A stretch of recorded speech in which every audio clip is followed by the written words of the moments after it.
you today in this webinar. This webinar is organized by SCAT Foundation, World Vision, Agenda for Change, University of Surrey, and TIA Fund. We'll have speakers from each of these organizations. Please continue to say hi in the chat box, tell us your name, where you are joining us from. Can we have the next slide, please? A little bit of housekeeping. So this webinar will be recorded, and we'll be sharing the recording and the presentations after the webinar. As you're already doing, continue to introduce yourself in the chat box. You can tell us your name, organization, and where you're joining us from. When you have questions throughout the webinar, please put them on the Q&A box.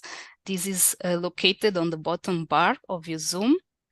And please feel free to share your comments in the chat box. We will be sharing a short survey at the end of the webinar.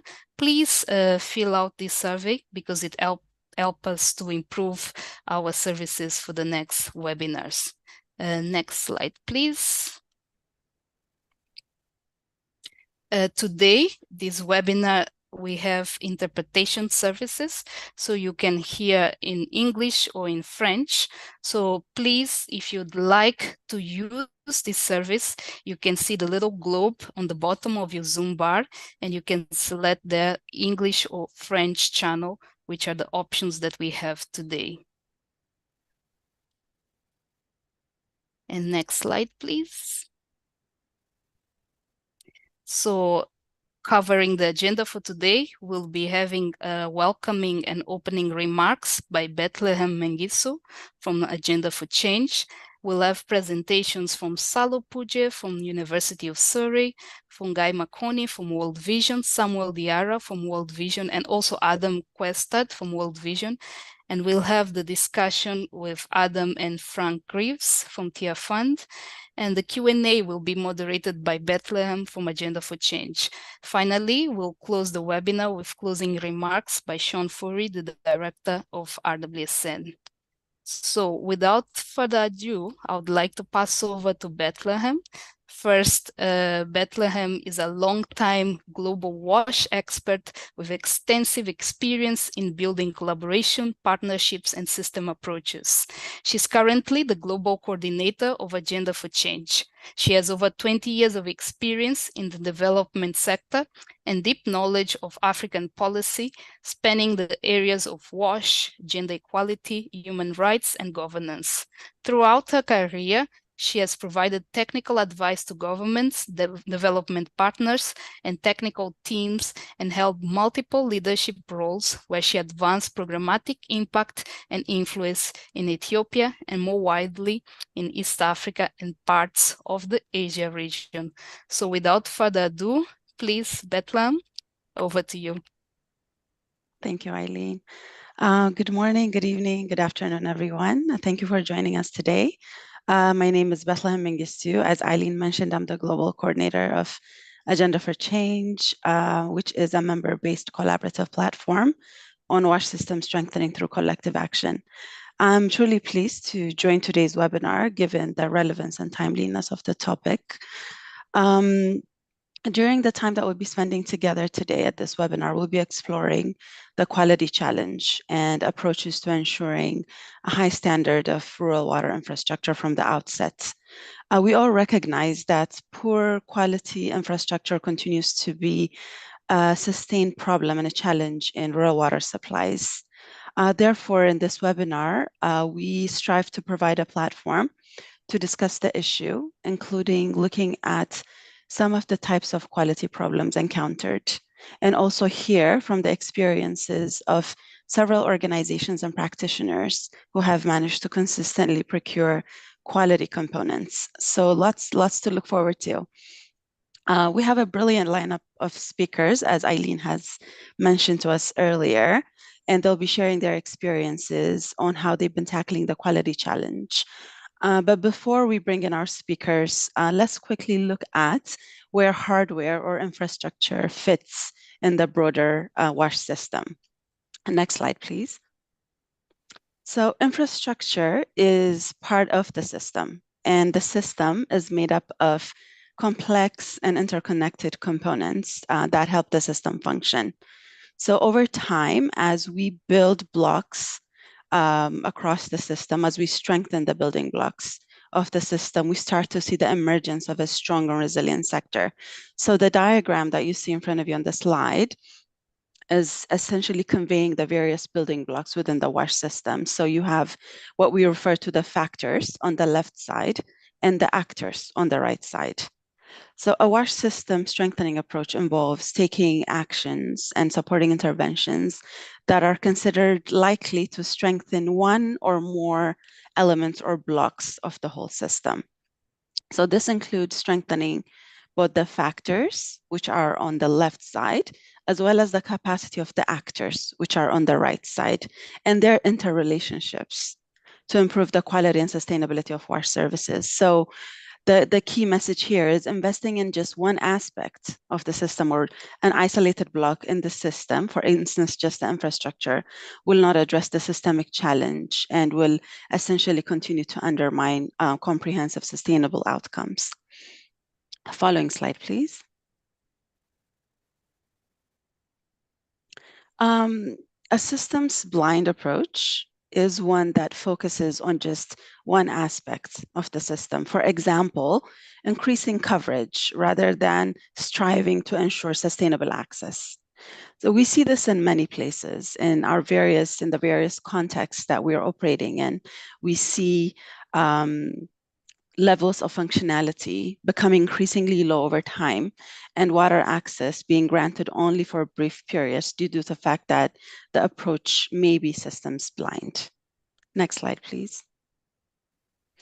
A systems approach strives to tackle the underlying factors. For example, when we look at finance needed to sustain a water point, a systems lens employs an approach to finance that looks beyond the CapEx, but looks at the MANEX and also looks at the human resources component around capacity to manage and oversee the continued operations of the water point.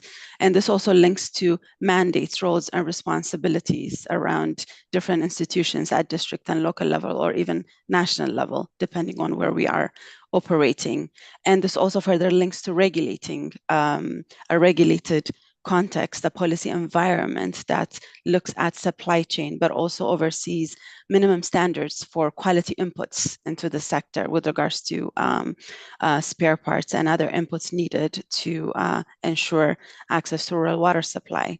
So looking at the actors and factors to ensure provision of sustainable water access beyond the project period by looking at the underlying factors linked to financing, planning, regulation, institutional mandates, but also the roles of the various actors at national, district, and local level are all essential for the systems approach, which is critical to ensure sustainable water access is availed to communities for a long period of time. Next slide, please. Given that the infrastructure is part of the system, as I mentioned earlier, with the different factors and actors interact, it's important to underscore that no single organization can unilaterally effectively address the system's weaknesses or systemic weaknesses.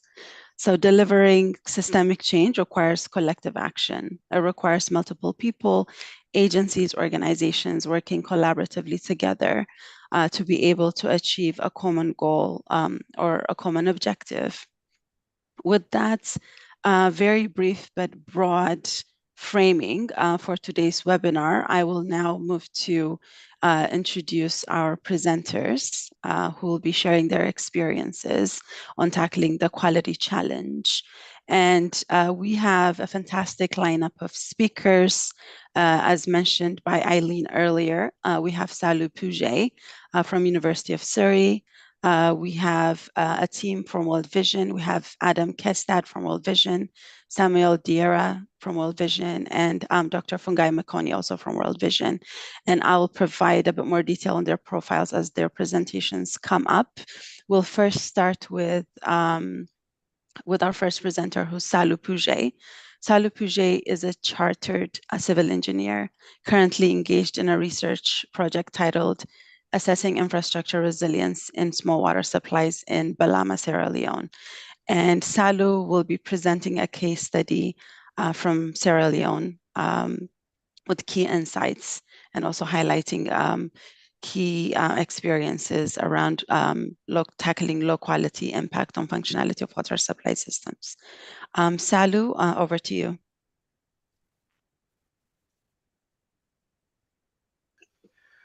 Hi everyone. My name is Salou Pujet, and I'm a chartered civil engineer and PhD candidate at Surrey University. So for the agenda today, I'll be doing a bit of introduction. For the 9 minutes I'll be discussing why I choose to take this research project and how the research project itself has evolved over time. Why I decided to look at small water supplies. That then takes me into the raising for poor, I'll then discuss on poor quality hand pump components. And I will look really what to do with some of these components. So I decided to really do some lab work on some of those components. And I will then explain what really the lab work is going to be. And that really will be the end of my presentation. So introduction, why research project? So just before COVID, I was invited by the network for BAM Noto. I was invited to join the team as one of the lead engineers to go to Freetown and help deliver the Freetown Water Rehabilitation Project. The project itself was all about really rehabilitating the water system in Freetown, because the system was underperforming, and it's the main system that is responsible, network that is responsible for providing water for communities within the capital. you know so when I arrived in Freetown, as a lead engineer, I delivered a project. I'm also a native of Sierra Leone. I'm from Sierra Leone. But I was really struck, why the system. It was a gravity-based system, but why half of the country, or half of the population of the city, sorry, were not able to get clean drinking water. I needed to understand that. And then when I then returned to UK, I decided I wanted to do a research. My research initially was just focused on the water system in Freetown. So I applied to do research at Surrey University, and I was given a place and a supervisor.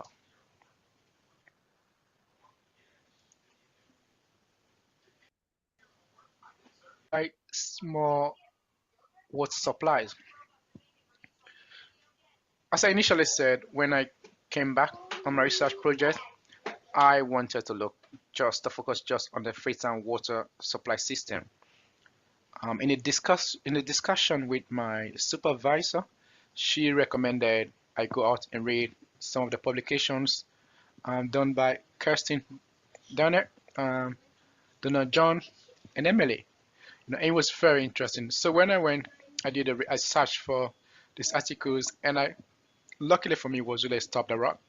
First I read, and then I went to Stop the Rot too. It was so interesting. I was just so intrigued, and then I realized I'm very, really interested in this. I then read another publication by Donald John, looking at the contribution of physical factors to hand pump borehole functionality in Africa. But I kept coming back to Stop the Rot, the report.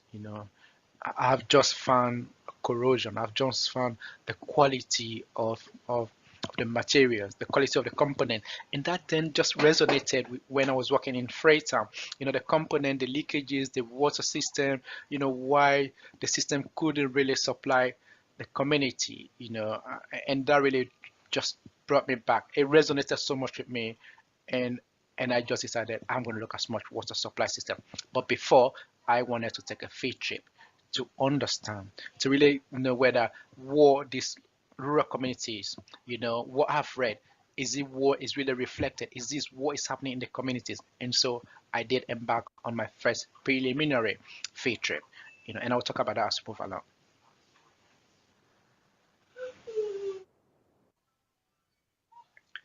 In Sierra Leone, I liaised with Interaid in Sierra Leone. I coordinated with Interaid. I met her in the office, and luckily for me, they took me on a field trip. And I was also able to speak to their local pump technicians, community members. So in Sierra Leone, on my preliminary field trip, I went on board with Interaid, and we went to the very, very rural community. That was really when I really started understanding the problem of poor quality hand pump component. You know, I could understand from the suppliers. I mean, when I spoke to the local pump technicians, and they told me that they believe, from what they have seen, from their experience, a poor quality hand pump component was probably one of the reasons for the non-functionality of the hand pump. I couldn't really understand. Definitely, I know in Sierra Leone there were quality stuff, and there were those that were less of a quality or poor quality stuff, but the level at which they they discussed with me, with the evidence I saw, as you can see, you can see some of the components. You can see that, you can see some of the components, and I was then able to see the riser pipes, some of these stuffs, that they're put in the corner. They say, well, these are really components sometimes that are meant to last for a couple of years, but they take a couple of months, a few weeks, And so for me, that really kind of just resonates to what I have read in Stop the Rot 1, 2, and 3. And I was really quite keen to learn more, But also another issue that I experienced in Sierra Leone was they told me about the system there. They told me about what they experienced with regards to um, coping mechanism with seasonality. I really wanted to understand that, and I will do research. I will talk about that at a later date. So I decided to do the lab test. I wanted to look at the effect of corrosions on hand pump, as it was much clearer to me now. It's a problem that have been known for 3 decades and it's still there. So which component can I test? Which of those components was I going to take to the lab? I then went back to Interaid and said, listen, give me something to plan with. Give me some of your report on some of the components you have replaced, you think has been responsible for the past 3 years. And they give me a list of some of the diagnostics for some of the components that they replaced. And I then put that together. So as you can see, I had um, they gave up to a report for up to 23 hand pumps, as you can see. And if you look at this, those that went really above 10, above uh, uh, 10 years, which was only 22% of those that were above 10 years, and then I then came here, and 30% of those, were below 5 years. And this was the bit that was really worries me. 35%, 30% was below 5 years. And some of these, they were just 2 years. And there was one, I think, those couple I looked at, they were just, I believe they were 18 months or so, and then definitely on the good side, there were those that went from 5 to 10 years. It was up to 48%, which I think again, it's not a bad. They were between 5 to 10 years, but really it's just 22% that went above 10 years, But that was just one set of the information I got from Interaid. I then decided really to go to the water point, to speak to those people that really get the water, to speak to pump technicians, hand pump technicians, to speak to water point committee members, to also speak to local experts, to other NGOs that were involved in it, And as you can see, these are some of the parts that they said has been replaced quite often. You see the riser main, 23%, 23%. I spoke to up to 540 people, and out of the 540 people, 23% of those says the riser mains, and the next one is the pump rod. Then other looks at the 14%, as you can see, for the seals, for the pumping handle, and others. But really look at these two, 23% and 22%. It then came out clearly, that the riser main and the pump rod, those are components that are often being replaced, and these are some of the components that are meant to last around 8 to 10 years. So I have really decided to focus on this component. These are some of the components I'll be testing in the lab. And I'm very excited that some of this testing I will share with you in the next Stop the Rot meeting. webinar. So what I then did, I then bought those components. I said, well, I needed this component. I went there. As you can see, if you can see here, you can see the thicknesses here. You can see the thicknesses in this compared to this, and you can then see the GI pipe, the steel pipe, Definitely part of my research is to bring some of this component back to the lab, to really test them, The idea behind the test is really to try and see some of these components, how fast can they go, can they become rot, how fast can they deteriorate, so I really needed to understand that, and I'll be doing lot and lot of lab works, testing this component to really see, uh, how fast they become corroded, but you can just see, you can see the differences in the thickness between this component and that component, and then you can then understand, you know uh, the quality, you know, But again, this is something I have to try in a lab for me to have a forensic evidence to support this.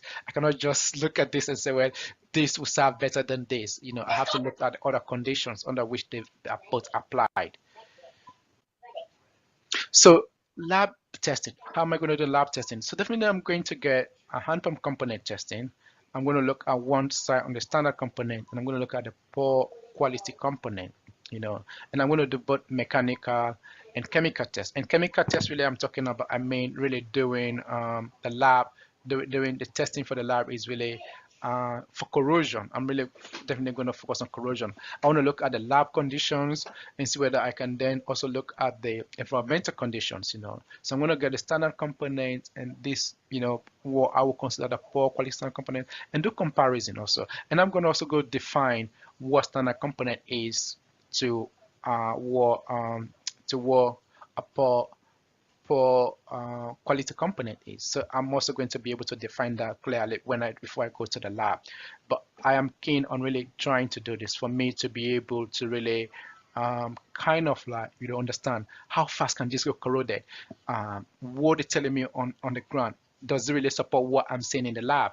And I'm very excited. Really, I'll be coming back to this forum, to share my findings with you, to tell you what are some of these results, whether they line up to what I have been told, or whether some of these things I've read. And I'm very sure it'll be an exciting findings for me to share with you, and I look forward to that.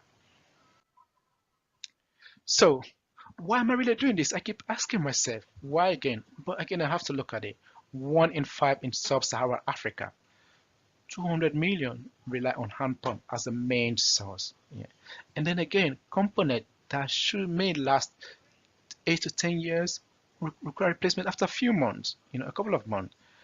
And again, I'm really focusing on corrosion. I want to see that the problem here, really, I'm focusing on corrosion. I want to see 3 decades, and minor mistakes are still being repeated, So definitely what I'm going to be doing, I'm going to be analyzing this data I collected from Sierra Leone. Of course, some of these data I've analyzed, you can see in the graph, which of those components, the water users, I spoke to nearly 500 people, which of those components they say were responsible, for those non-functionality of the hand pumps.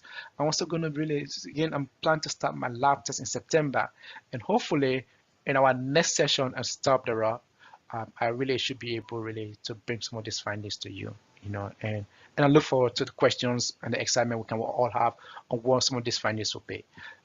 Thank you for listening. Thank you, Salu, for your presentation and sharing with us how low quality components impact functionality of water supply systems, with a particular emphasis on corrosion and coping mechanisms for communities affected by various unpredictable seasonal variations. It's really interesting how some of the issues raised also linked to broader external factors, linked to quality control regulation, the role of the state, and minimum standards. So hang on to your questions. We're seeing some questions coming in the Q&A, and we will be getting to those right after we hear from our next set of presenters. So our next set of presenters will be from World Vision, and the team from World Vision is going to be sharing their organizational journey to creating a culture of quality supported by various case studies across their operational spaces or country programs. So we have 3 presenters from World Vision. Next slide, please. Good morning, good afternoon, good evening from wherever you're joining us today. We are so grateful that you are here, and we're eager to share about World Vision's journey towards building a culture of quality. We believe that doing so will result in progressively improved WASH services that are safe, accessible to all people, functional, equitably delivered, and reliable, especially during climatic shocks. So how are we approaching our journey towards building this culture of quality? Let's dive in to find out. Today I'm joined by my colleagues Samuel Diarra and Dr. Fungi Makoni, who will be mostly leading this presentation. And they have a wealth of experience, as you can see in their biography and may have already heard. And I am just so grateful to be working with them and look forward to answering your questions at the end of this presentation. The agenda we are suggesting will be like this: World Vision Quality Journey, why a culture of quality, and spotlight on material standard and procurement. We are coming from far. Actually, we started with the Ghana Water Project, where the quality was assured by the baseline, midterm, and endline evaluation. We did the same with West Africa Water Initiative. And then we introduced the concept of internal audit with the government feedback, community involvement, water quality, ownership, and sustainability. And then in 2017, with the UNC 14-country evaluation, we came to identify several gaps and even water quality issues that actually took us to a new initiative, and those initiatives include the peer review program, the innovation committee, and the consultant review, all this to ensure the quality. From the UNC 14-country evaluation, we realized that World Vision was doing better than control zone in many aspects, pending that we have ensured the basic water and basic sanitation services better than the comparison zone, but also we suggested improvement, including the safely managed water service, hygiene and hand washing, source water quality, healthcare facility sanitation. This 14-country evaluation also revealed that we have trace metals, mostly lead, with great exceedance, exceeding the WHO guideline value and even the national standards.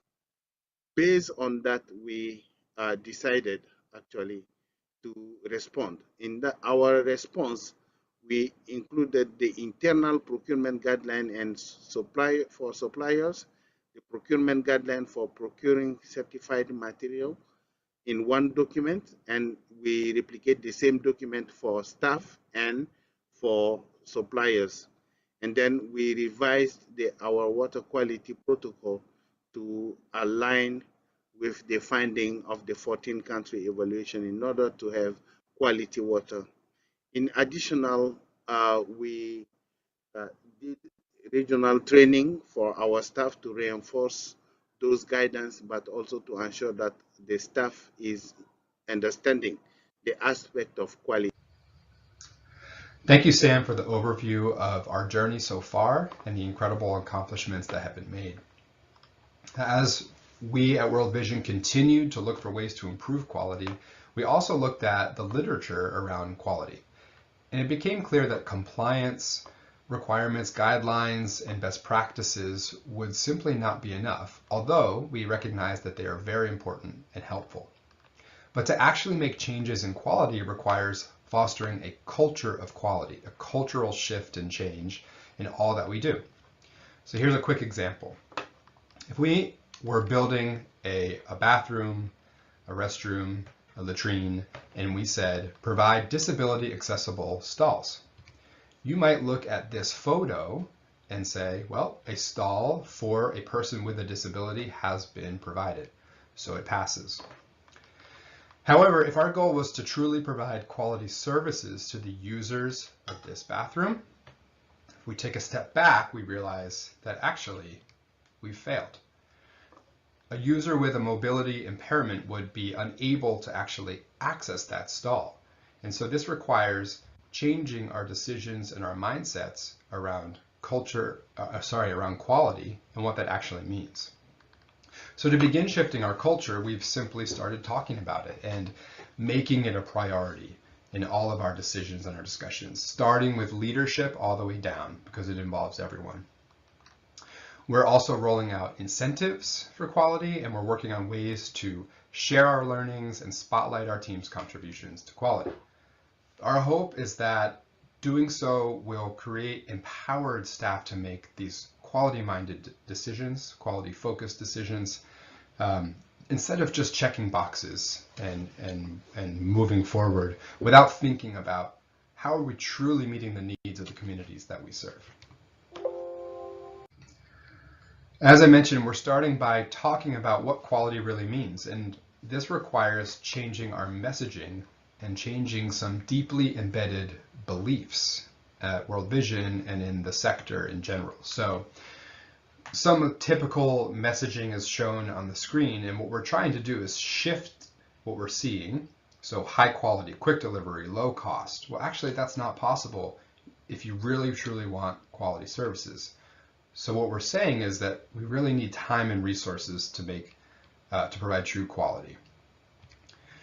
While we value our donors' budget and schedule requests, and we always try to meet those as much as we can, our commitment is truly to the community, making sure that we're seeing the community as the user of the system, the owner of the system, and how can we make sure their needs are being met, not just for today, but for the long term.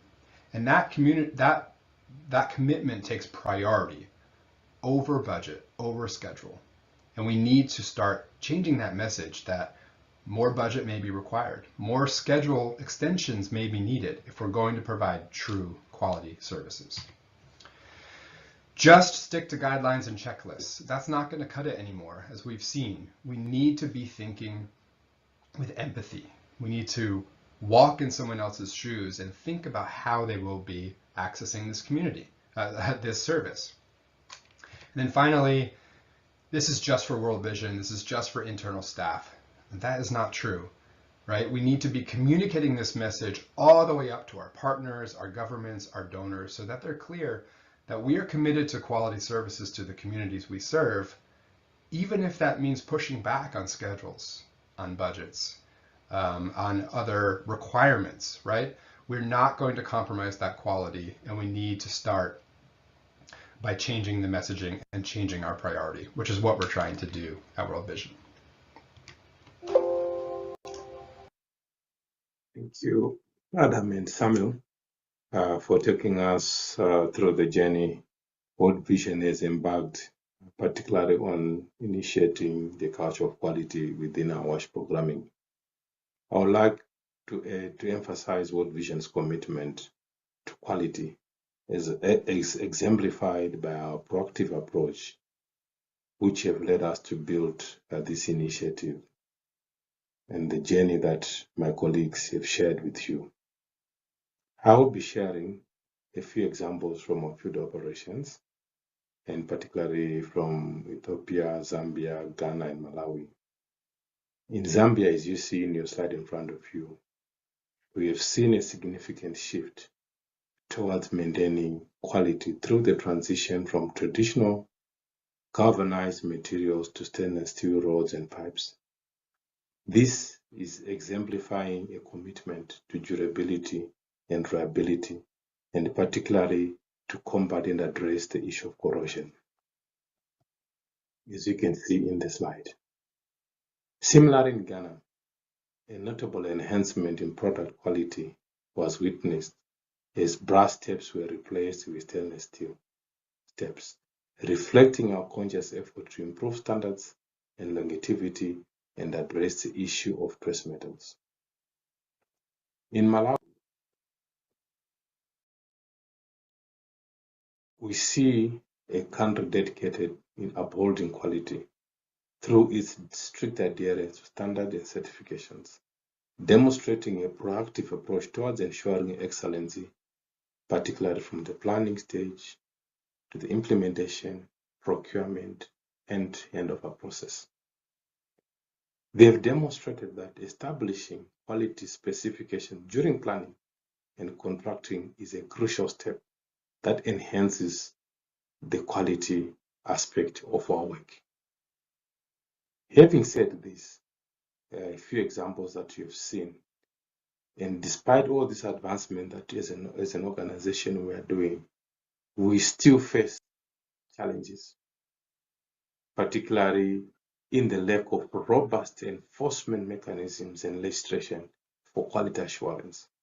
And this has seriously hindered the consistent delivery of high quality products and services in our areas of operations.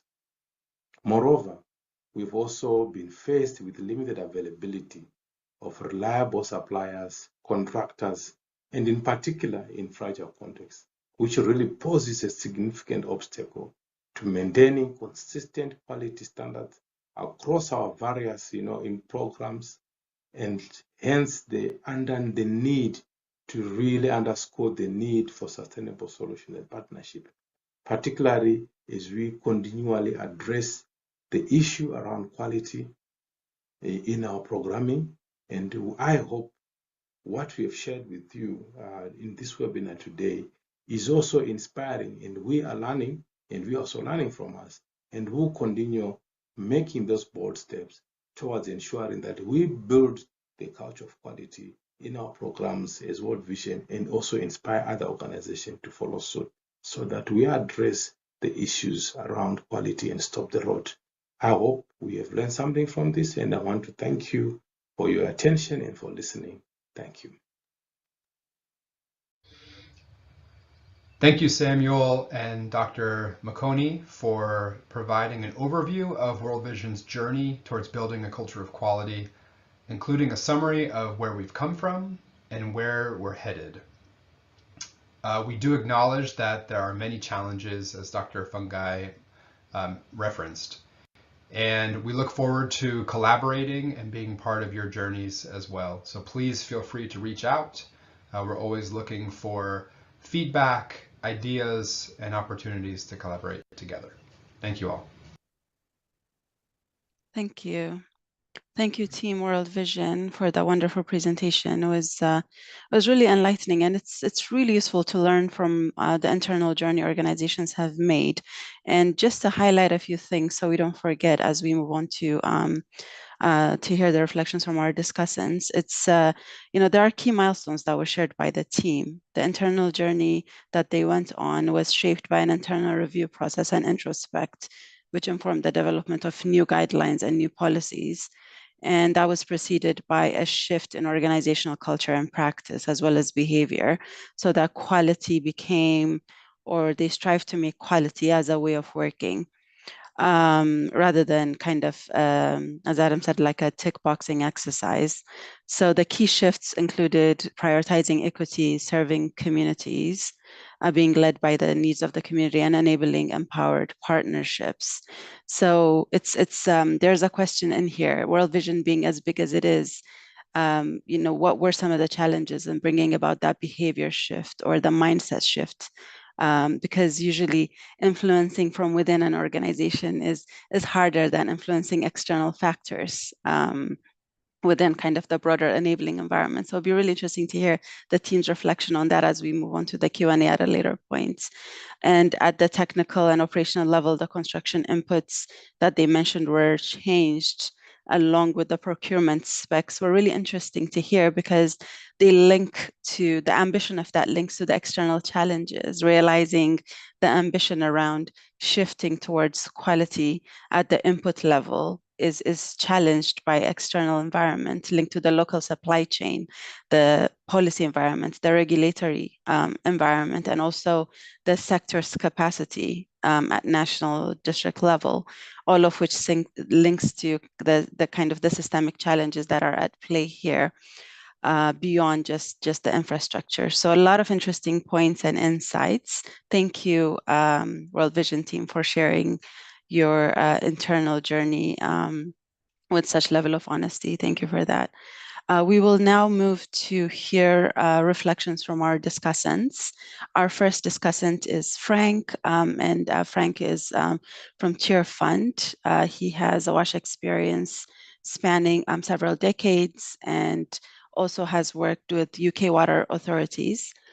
He began working with Tier Fund around 1990, spending 10 years overseas on long-term WASH programs in Honduras, Tanzania, and Turkmenistan. And Frank has worked as the WASH lead for Tier Fund based in the UK with frequent travel overseas. And he's passionate to see evident success in sustainable access to WASH, particularly in bridging the humanitarian development nexus, which is very critical. And amongst his favorite WASH approaches includes the training that he provides for Tier Funds, country programs, and partners on water safety planning, demand-led sanitation processes, sustainable rural water management structures, and the role of faith-based organizations in WASH. And thank you, Frank, for joining us today. And over to you. Great.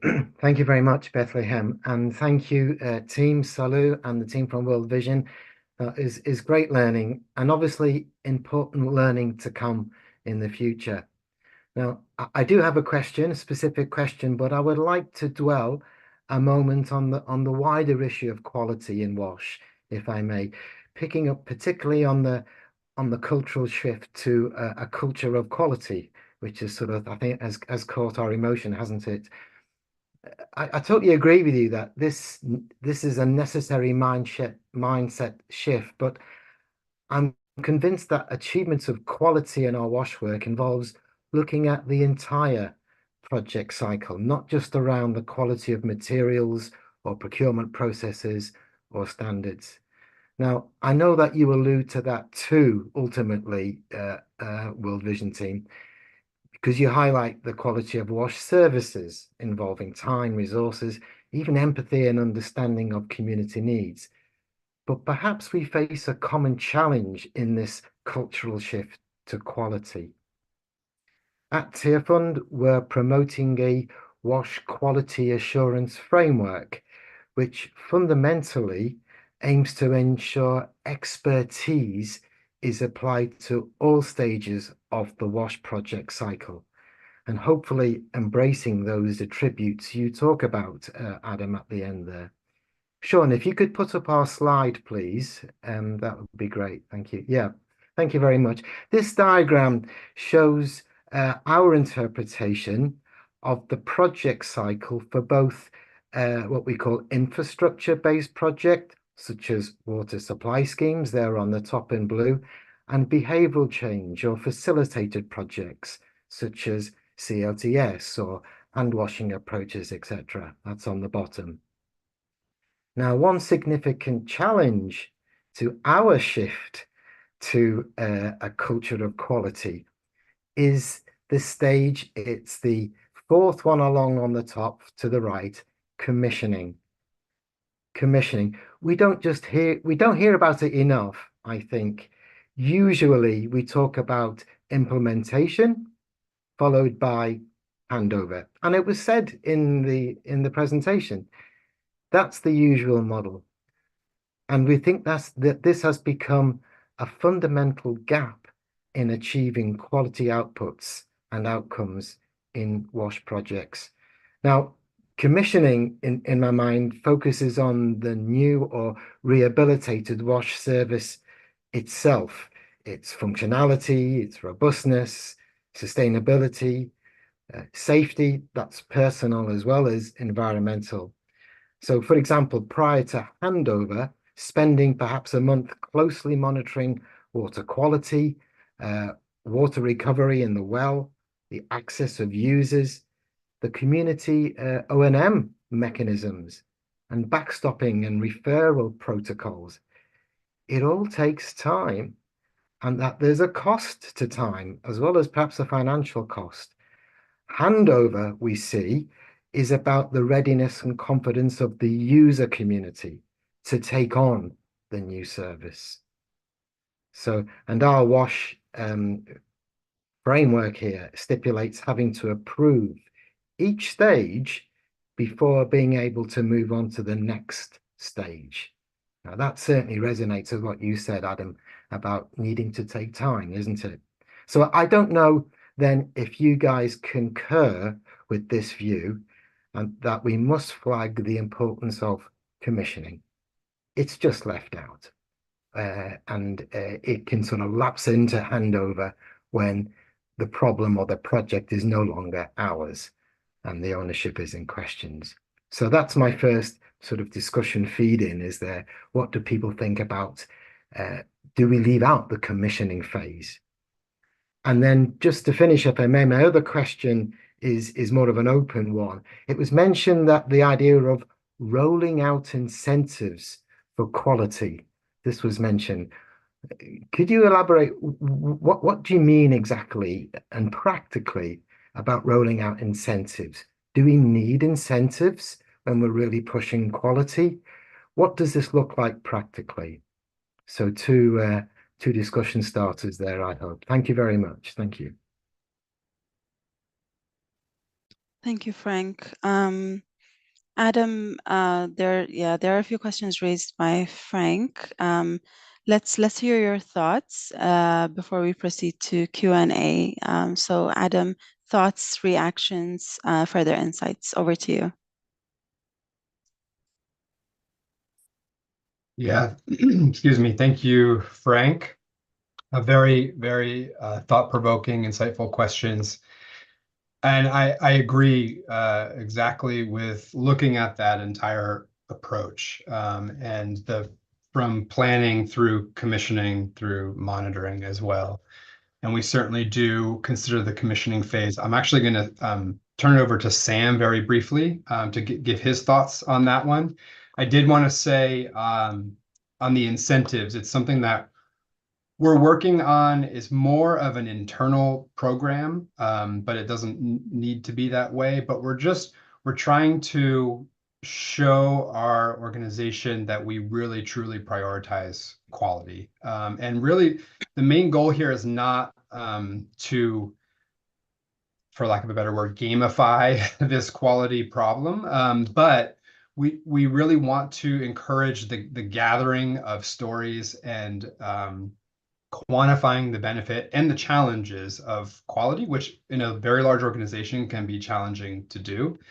And we've made progress there, but we felt like if we're offering incentivization, whether that's through offering quality improvement funds or team dinners, team lunches, and celebrating quality, it really excites people and helps us gather that information so we can continue that cross-sharing between countries, between different teams within World Vision. But I feel like I've talked enough on my presentation. I wanted to let Sam offer some thoughts, maybe on the commissioning question from Frank, and any other quick thoughts you have. So take it away, Sam.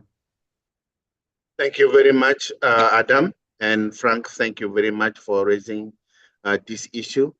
World Vision is actually seeing the quality issues as the whole process, starting from the planning till the monitoring and evaluation. So we are not excluding any component. The whole cycle is involved.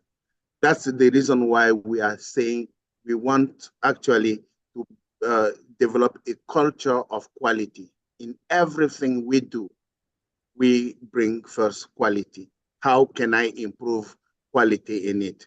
And that's the process we are doing. We are developing actually a culture of quality strategy that includes all the steps of our intervention. And by the way, let me say that we are not limiting ourselves to what we are doing in World Vision.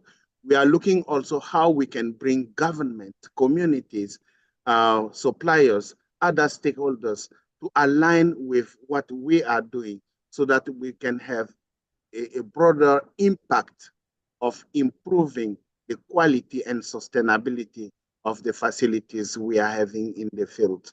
That's what I can add on that point. Thank you. Thank you, Samuel. Thank you. Thank you. I think, Sam, you've nicely segued into addressing some of the questions that are also being raised within the Q&A. There are a number of questions that are raised for all of you, for all the speakers, asking for further detail and elaboration on each of the presentations.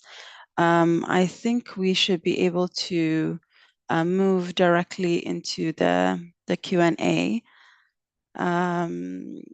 The first set of questions, I think we can start with Salu. Salu, there are a set of questions that were directed towards your presentation, linked to water quality and how that can influence hand pump corrosion and its circuits. Any thoughts on that? Can we take in account while evaluating the influence of water quality in producing corrosion? That's a question from Hainet. If we can get your reflections on that. And I think that also links to Gazahian's question, which is also for you around poor quality products, adopting specification of good quality materials. I think that applies to both you and World Vision's presentation as well. Yeah, I mean, the issue with quality of water definitely has a great influence on, so when it comes to corrosion. For example, if we go to construct a borehole in an area where the pH of the water is below 6.5, definitely the component in there will corrode at a faster rate. Anything below 6.5, really, we're looking at really corrosion. It will accelerate corrosion.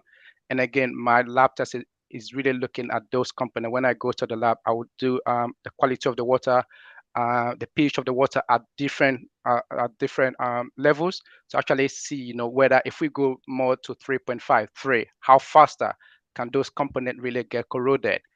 So definitely, yes, Pian, you have a great point there. We need to really be doing ground investigation before actually do the construction works to know the quality, at least the pH of the water there, whether it's an aggressive groundwater system there, so that if in itself really does affect the component of the hand pump. So I agree with him 100%. We have to be looking at that.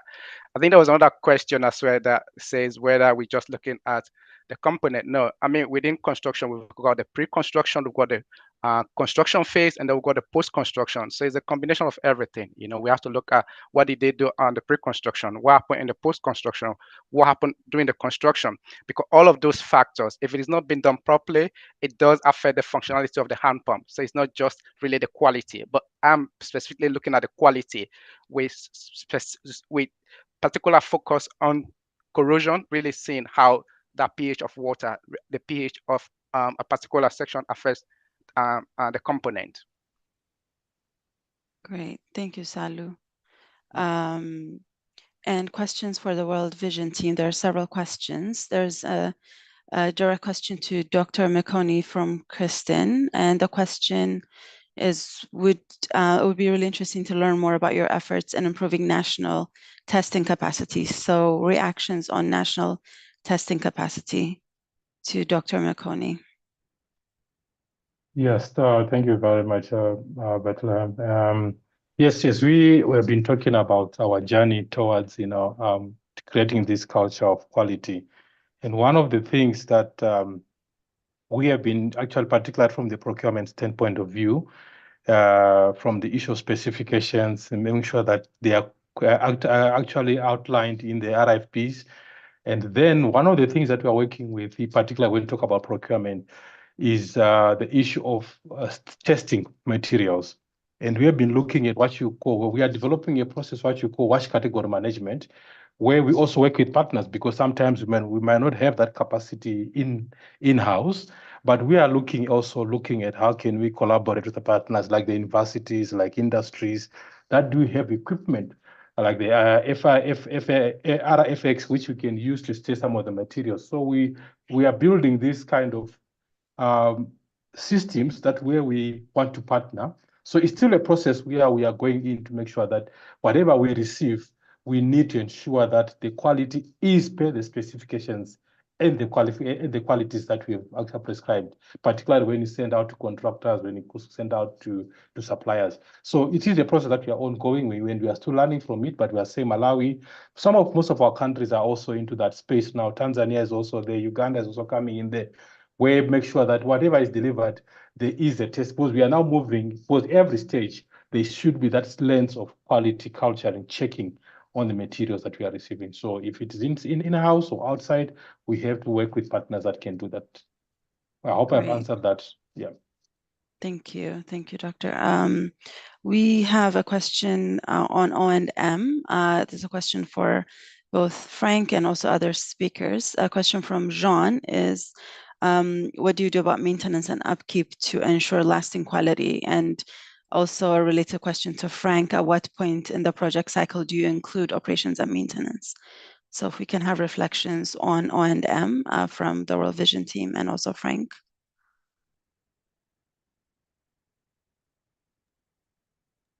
Okay, should I come? Oh, sorry, go ahead. Yeah, I believe that the operation and maintenance is one of the most important part when we talk about sustainability. And also, we want also to assure that pump spare parts that are available in countries are also meeting the standard we are looking for. Because whatever we do when we are installing a system, if we have high quality and then for the operation and maintenance, those high quality parts are replaced with poor quality, then we come back to the initial issue, particularly when we are talking about lead occurrence in drinking water. The second component is in our process of the culture of quality, we are working as well with the pump artisan, suppliers, to ensure that they all understand they come with us in the process to bring the quality. And we know there is a cost involvement, there is a time involvement. We agree on that and we process such a way that the quality is assured throughout the operation and maintenance as well. Thank you. Thank you. Frank, would you like to share your thoughts on O&M and the project cycle? Yeah, okay, thank you. And thank you, Brian. I was typing an answer there and I was then asked. So, yeah, a very good point. From our project cycle, it's more that we inherently are thinking of O&M in that stage, which we call post-project monitoring. It's continuous monitoring of the impact of what's been going on and how the project is being made sustainable, but also feeding in particular then approaches which improve sustainability post monitoring. So you know, Brian, that one of my favorite approaches is that community-wide ability to maintain water quality, the water safety plan, where everybody has a chance to chip in and maintain the benefits of the new water quality system. So establishing a safety plan within the community. Also, of late, the whole issue around professionalization of services and enabling the financial side of O&M to be kept up. And our latest venture into that is to do with village level saving schemes in South Sudan, where we actually try and get the pump maintenance protocol as part of the VSLA, so it inherently invests in the community and has a financial backing.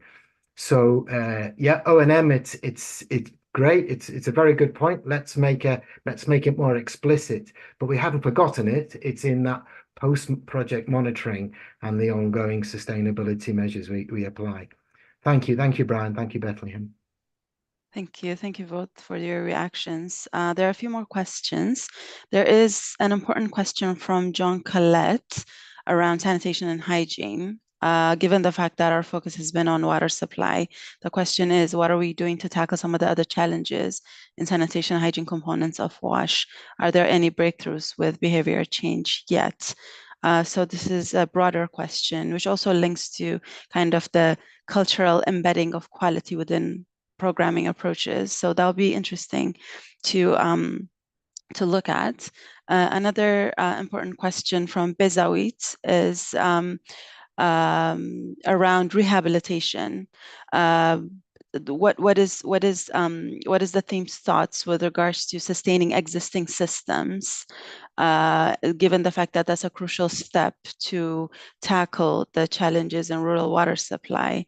So what are some of the efforts that are being taken to rehabilitate and ensure sustainability of investments so far, rather than future investments? So a bit of kind of a question around, how are we taking care of investments we've already made by taking on the new approaches that we've embarked on. So if the team can react to those questions, sanitation and hygiene and previous investments.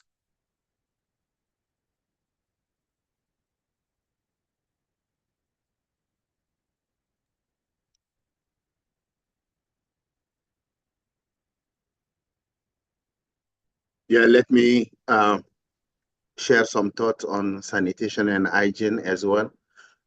In World Vision, we started since long time ago, as I presented it in 1985. We started issues of water, sanitation, and hygiene together. We have done a lot of improvement in the way, but we are not yet at that level where we can say, okay, we have checked the material involved in sanitation. We are still working on those aspects to ensure that we have uh, quality material involved, capacity of emptying the latrine facilities, and also even the reuse of the facility once it is emptied at the community level. We are also looking for the more sustainable material that can be used to build those sanitation facilities. Our effort so far is on water systems, but later on we will address the issue of sanitation system in a more comprehensive manner to ensure that they are also in line. Now, the second question is about rehabilitation. Rehabilitation is a low-hanging fruit. Simple. Instead of drilling a new well, you just go and rehabilitate existing well. But there are several issues that need to be addressed if we want to rehabilitate. As one of the questions was about the quality of water affecting the corrosion of the material. So rehabilitating after flushing, after ensuring that the well itself can be sustainable, we have to check the water quality. Not only pH, but we check temperature, because it is one of the factors. But there are some other corrosive material like grain, sand grain, small pieces of chemicals that can also affect the quality of our supply system. So after checking all this, we have to ensure that all the material we are replacing are of high quality, not repeating what have been done at the beginning if they are not of good quality. So we embark in the rehabilitation with the same system of building new facilities, ensuring that we have right material, right equipment, we have the know-how to install them. So that's what I can say so far. Thank you. Thank you. Thank you. That's really useful. And while I have you, there are a few questions linked to supply chain. The question from Lucas on affordability and quality, looking at how do we integrate quality as a strategic choice while also being able to afford to make choices on quality, given the fact that what may be cheap may not be of quality, but what may be cheap could be expensive in the long term because it requires frequent replacement. So your thoughts on balancing quality and affordability and embedding that choice at a strategic level within World Vision's programming approach, and also the options of utilizing plastic pipes versus steel rods in some locations. So if you could quickly react to those. I'll react to the first question, and then maybe Sam, if you want to talk about the plastic versus steel. But Lucas, it's a great question, and I think what's really important is that we gather the data and gather the evidence to make strategic solutions and decisions. So we mentioned our partnership with the University of North Carolina Water Institute. And through some ongoing research, which there will be continuing to share as more data are available, we have realized that low quality brass taps have the potential to leach lead at very high levels. And so while it does feel like an insignificant component, and we're still trying to gather the evidence to see how impactful that one component is, it's still very important. And we need to understand the science behind it before we can say we don't have to worry about that component. The other thing I'll add is we did with our supply chain team, we did an assessment of stainless steel taps versus brass taps. In many regions, the cost was almost the same, depending on the quantity you purchase. So sometimes it's a little more expensive, sometimes it was the same, sometimes it was actually cheaper depending on the suppliers available. So while you would assume that stainless steel is more expensive, it's not always the case. And if we do see lead leaching at the levels that we've seen in the lab, then you're actually putting that external cost on the communities. And so I agree with you, affordability is crucial here, but we also have to consider the evidence and the data that we have to make those decisions. Sam, do you want to offer any thoughts or fungi on the plastic versus steel rods? Yeah, thank you. So far, we are seeing that there are a lot of improvement in the type of plastic material that are actually available on the market. For example, the HDPE pipes have been proved to be very sustainable as well as stainless steel pipe.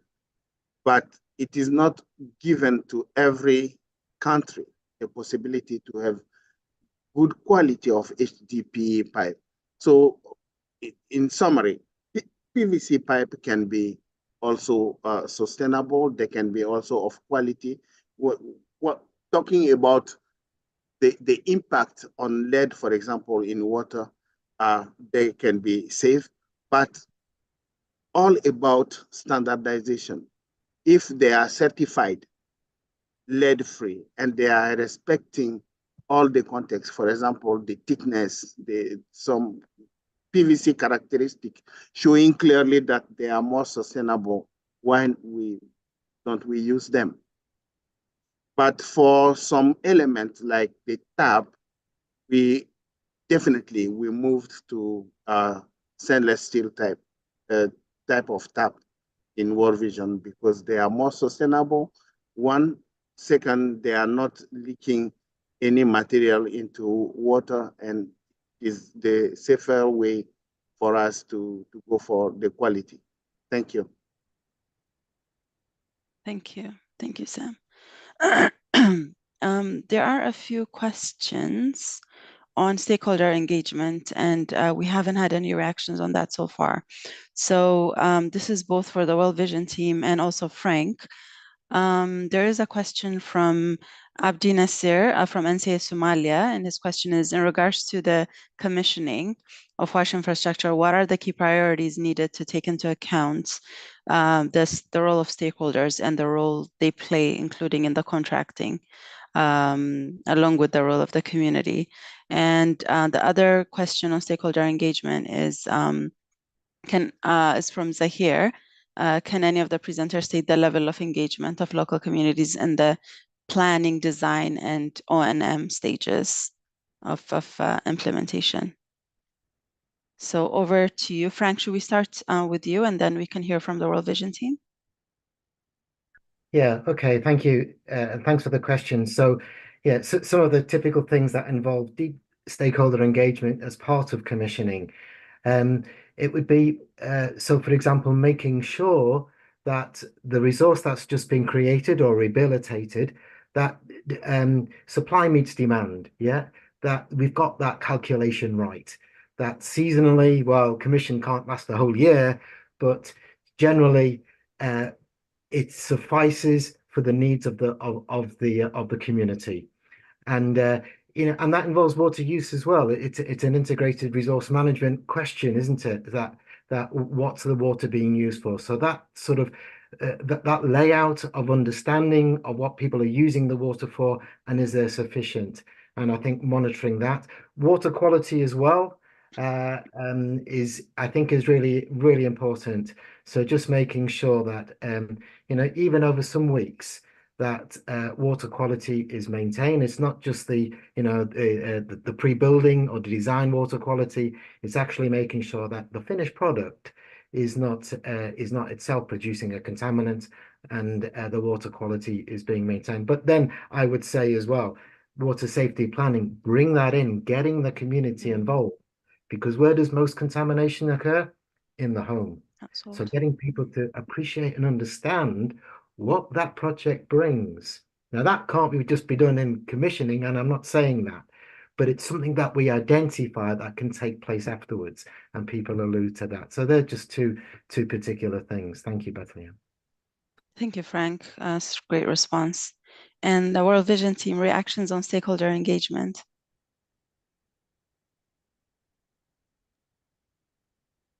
Yeah, let me just jump in there. Probably my colleagues also adding, just to pick up on what Frank has already alluded to. That I think the process is in terms of how we are structured. Let me just give an example for World Vision, the way we do our community engagement. For us, we stay in a community for 10, 15 years. So the initial process before anything is being done is to engage all the stakeholders. Well, Frank is alluded to that. We talk about the project life cycle, but I think we are now, because before that we were just going in with the already designed project, but now we are talking about the life cycle costing of a project. From the inception, from the planning, and outlining, the issues around roles and responsibility, that helps. And even it comes to commissioning, when it comes to commissioning, who's supposed to do what. So I think that process of taking the communities from the beginning, that's why we're also not talking about the culture of quality, not only particularly for water infrastructure, we are also looking particularly as you are launching also a sanitation hygiene strategy. How can we also monitor the quality of our SPC activities? These are the things that we're asking ourselves in terms of how do we maintain quality of all the approaches that we do. So like what we just want to add on that this basically the whole DPA process that World Vision has created, our engagement at the starting level, the assessment, the vulnerability assessment, and who to include from that process and going on forward really helps us to really ensure that at the commissioning time, the issue around life cycle costing, who takes what responsibility is critical. But of course, we acknowledge that there are challenges in terms of operation maintenance afterwards, because at the planning stages, people will agree, but the implementation is another thing, which you will need to see as we continue on empowering, capacitating either the stakeholders doing the private partnership approaches that we are looking at, as we are looking at talking about what you call raw water sanitation, raw supply sanitation programs, or we call them the raw utility programs, moving away from what you call the CBM approach, but can we involve the private sector at some point to ensure that the sustainability and operation maintenance is going forward? So these are the approaches that somewhere we are using in some of our programs. When you look at moving away from hand pump technology to more mechanized water systems that involve the private sector to play a critical role, including the communities in decision making. Over. Thank you. Great. There's a specific question for Salu. Salu, a question from Kristen on when should we expect results from your testing on compression, tension, and corrosion. And yeah, it's essentially a question. And when are you expecting to get your results from the testing? When I'm going to the lab in September, hopefully after a couple of months, we should be able. I'll look at the next stop the road webinar. I should really start putting in something preliminary. That's fine, but I should be able to share some of the findings. Just on Lucas, I think there was a question on low quality. I think when we're looking at low quality component, it has to be a holistic. We have to look at the life cycle, not just we're going to change it and it's cheaper for us or it's available. We also have to look at the effect it has on the community. If there are parts you have to change all the time, does that then make the availability of water to the community a bit difficult? Because if the hand pump is breaking all the time, that means the community is not going to get a source of water, clean source of water for a day or two. And how often can you look at that? So in cases, I might agree with you, but you have to look at the whole issue of the quality of the component in a holistic form, from inception to decommissioning. Does it serve the lifespan? Is it sustainable? Does it save cost? Or is it just because it's easily available? If you then have one component that serves 3-4 years, is it better than every 2 months you have technician coming in to replace a component? So you have to look at it holistically. That would be my answer to you, Lucas. Thank you, Salu. We have a question that links to O&M and sustainability for the World Vision team. It's a question from Santos. His question is, how can we ensure that after all the intervention, after the project life cycle has ended and we've handed over to communities, how are we able to make sure that communities are able to maintain the same culture of quality that is instilled within World Vision's way of working? And how do we ensure that communities are able to afford the cost of big repairs rather than minor repairs? So looking at the culture of purchasing supply chains in bulk ahead of time and thinking about life cycle costing and thinking about quality as not just the end, but the means to sustaining the infrastructure. Thank you very much for that question. It is very interesting, particularly in the context of World Vision. As Dr. Fungai rightly said, we stay in the community for about 10 to 15 years. During that time, we have a system of building the capacity of communities, wash committees, artisan. We build their capacity when we take them to understand our movement toward the quality, so that at the end of the process, they are having skills, knowledge, but also the connection with our source of procurement, so that they will be able to procure there. At the same time, we are advocating at the national level, actually, to ensure that the government policies and principles, regulations are changing to ensure that we have quality material imported in the country.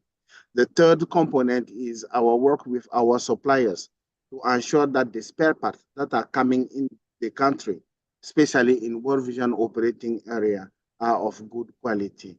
So the combination of community awareness, their involvement in the process, their connection with the suppliers, and their understanding of quality issues make the difference. Thank you. Great, thank you. Thank you, Sam. That was very useful response. Let's take a few more questions as we are approaching time. Let's, speakers, if you're able to address questions that may have been left out, I will rely on you to do that. But after you react to the final questions, I'll give each of you a moment to just share your last key message that you'd love participants to take home before we hand over to close the webinar.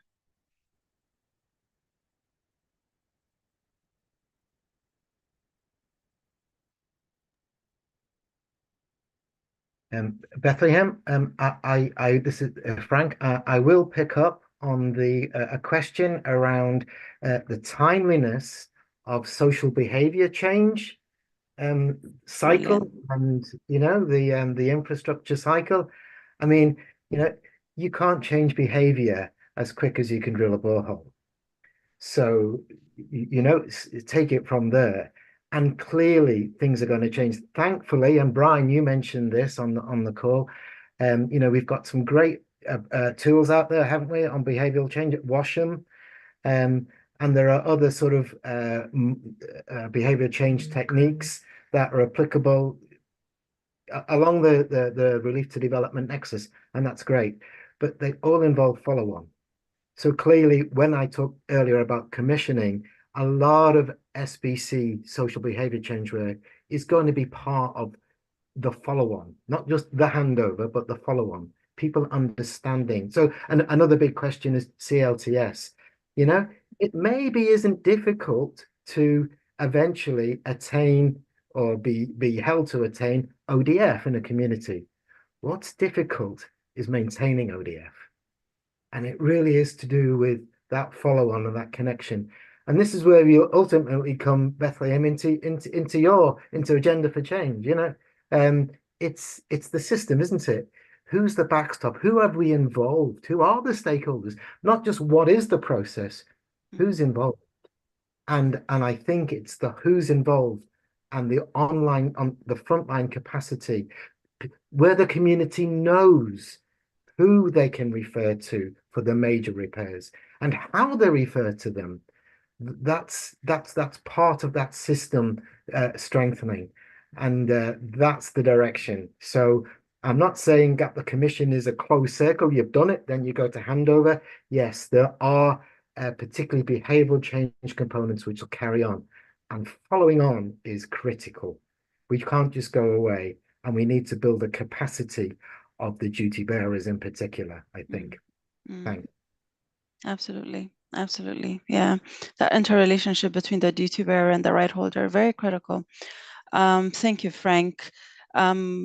So on that same note, let me hand over to the speakers for their final remarks. And if each of the speakers can share their final remarks and key messages based on the questions they've heard so far. So let's start with Salu.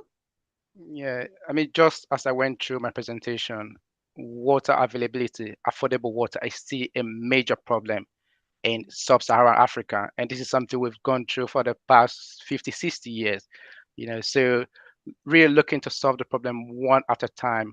For me, from the quality side of things, I think if we can able to get some forensic evidence to support that, I think it's one less the problem. But we really have to make better. We have to make sure that we make improvement in ensuring that the rural community are able to get water all the time, and reduce the functionality of the hand pump.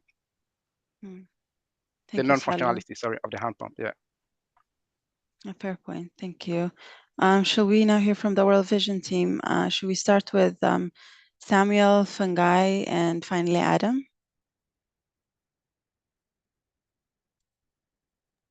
For your closing remarks, final remarks. Yeah, thank you very much. This is very exciting to have this discussion, and I have learned a lot.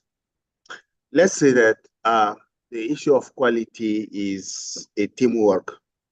We are not seeing only one NGO doing this. We are not seeing only the government doing this, but it should involve both policy makers, decision makers, should involve the beneficiaries that are the community, should involve also those who are supporting them to achieve their goal. I mean, NGOs, funding organizations, to understand the issue of cost and time consumption linked to the quality, seeking the quality.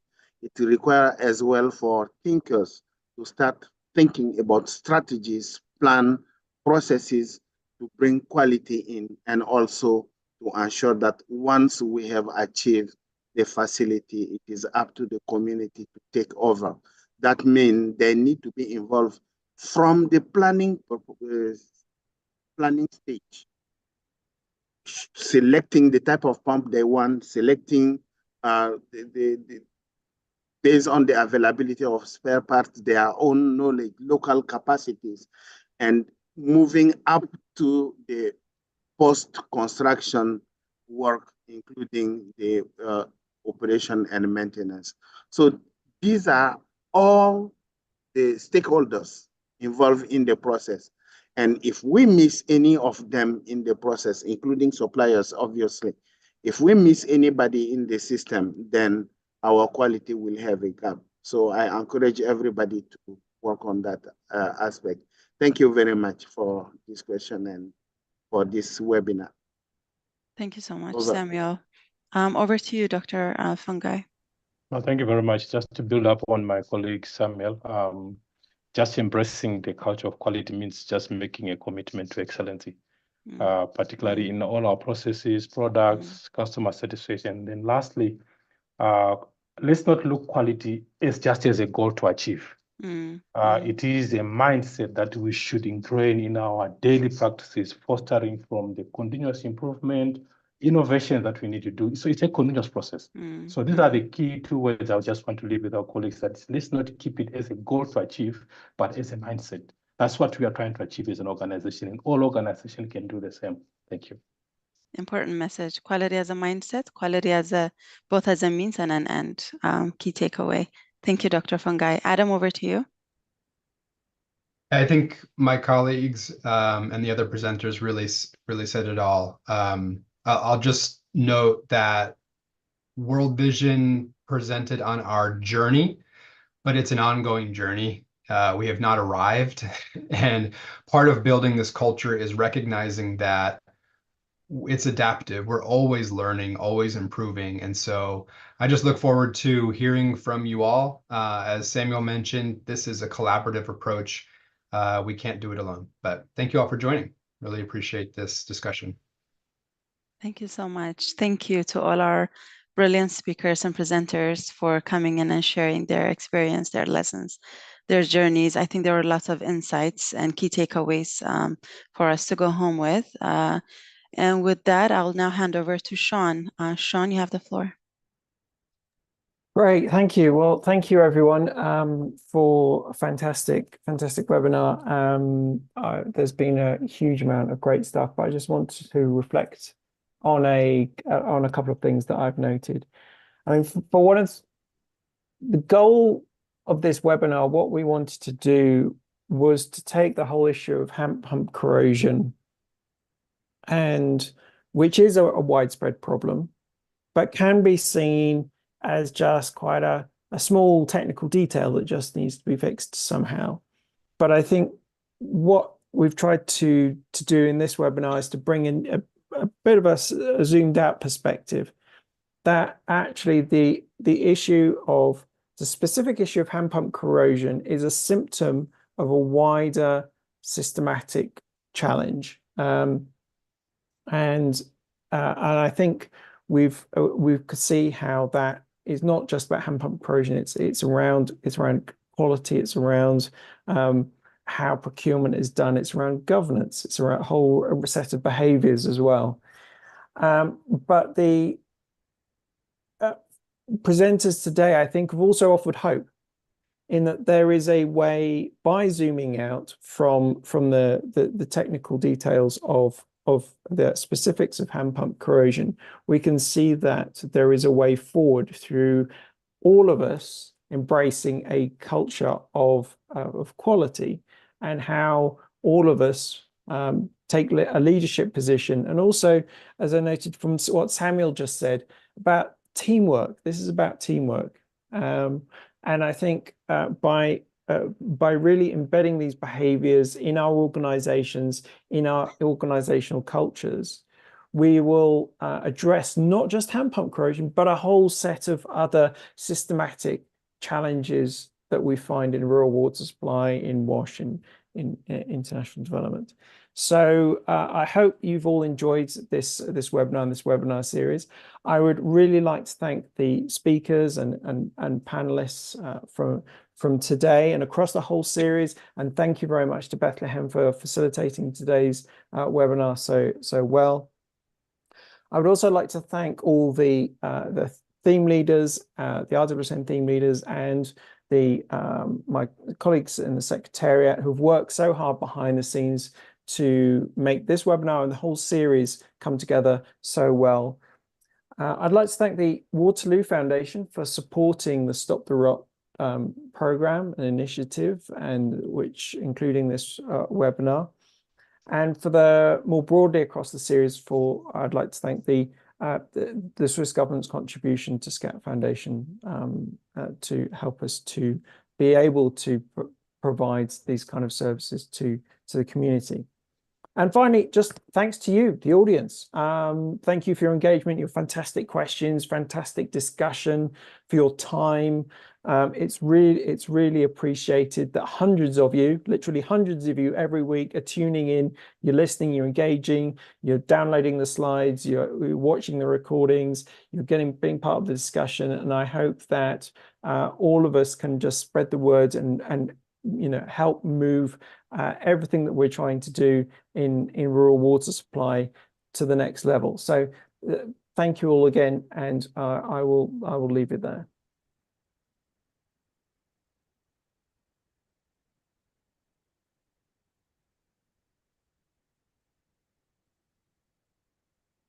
Thank you, Sean.